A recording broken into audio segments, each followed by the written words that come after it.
Sometimes the videos you record have the wrong orientation.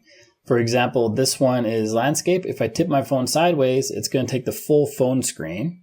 But sometimes, depending on which way you're holding your phone, when you took the video, it doesn't work that way. It goes full landscape mode when you're in portrait on the phone.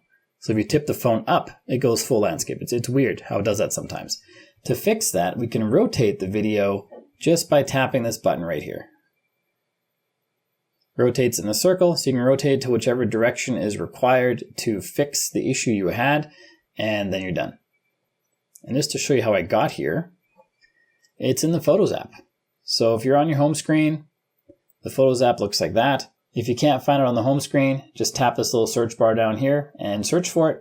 Just type in photos, it'll turn up. And then you find the photo or video in your list. This is the one we're working on right here. And what's going to happen when you rotate it is it's going to save the photo in a different orientation. But if you wanted to keep the original, you tap on these three dots, you duplicate the video, and then you make changes on just one of them. So you have the original one plus the one that you altered. So once you're on this video, to rotate it, tap on this icon down here. That's the adjustments icon. Then tap on crop. And then the rotation button is right here. That's square with the arrow over the corner.